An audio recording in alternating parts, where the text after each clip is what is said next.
श्री कृष्णा। भादवा की चौथ को भादुड़ी चौथ और बहुला चौथ भी कहा जाता है। किसी गांव में एक बुढ़िया और उसका एक बेटा रहते थे। बुढ़िया माई अपने बेटे की लंबी आयु के लिए चारों चौथ माता का व्रत करती थी। बेटा जंगल में से लकड़ियां लेकर आता था और उन लकड़ियों को बेचकर अपना गुजारा करते थे।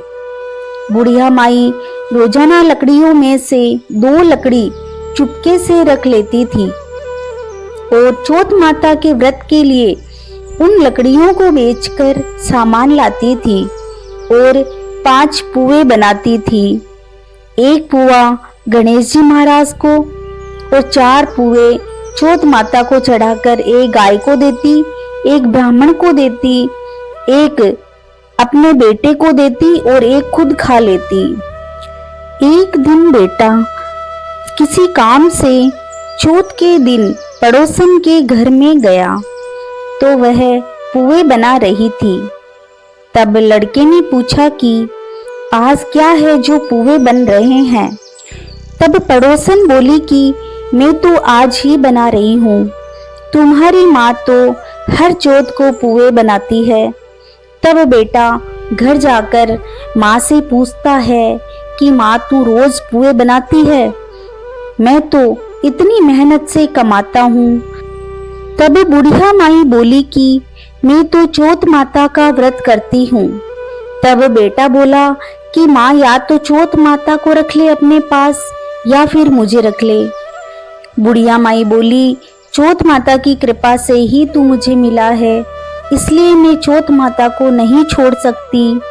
तब बेटा घर छोड़कर जाने लगता है।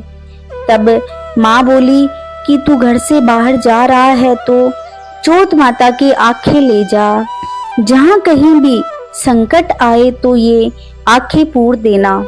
बेटे ने माँ के कहने से आंखें ले लिए और वह चला गया।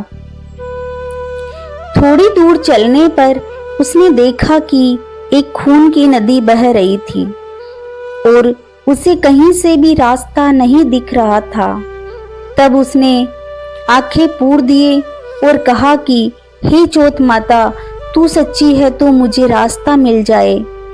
और उसके कहते ही झट से रास्ता मिल गया।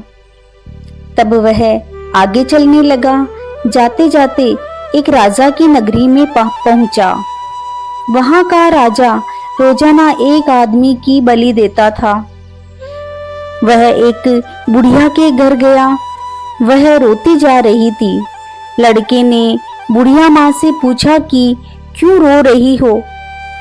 तब बुढ़िया माँ ने कहा कि मेरा एक ही बेटा है जिसकी कल राजा बलि देने वाला है। तब वह बोला कि बुढ़िया माई, तेरे बेटे की जगह बलि चढ़ने के लिए मैं चला जाऊंगा। अगले दिन जब राजा का संदेशा आया तब बुढ़िया माई ने लड़के को पुए खिलाकर राजा के सैनिकों के साथ भेज दिया। उसने देखा कि वहां मटके पकाने का हाव बना हुआ था। राजा के सैनिकों ने लड़के को हाव में चुन दिया। उसने आंखें चौथ माता की आंखें पूर कर हाव में बैठ गया। तब एक दिन में ही हाव पककर तैयार हो गया और मिट्टी के घड़े सोने चांदी के बन गए। वहां अगली सुबह झाड़ू लगाने वाली झाड़ू लगा रही थी। तब कंकड़ उछलकर उन मटकों से टकराए। तब जवादारनी ने जाकर राजा को बताया कि आपका हाव तो पक गया है। तब राजा ने सोचा कि हाव तो 7 दिन में पकता है, आज एक दिन में कैसे पक गया। तब राजा ने जाकर देखा कि मिट्टी के मटकों की जगह सोने चांदी के कलश हो गए हैं। तब अंदर से आवाज आई कि धीरे से उतारो, अंदर आदमी भी है।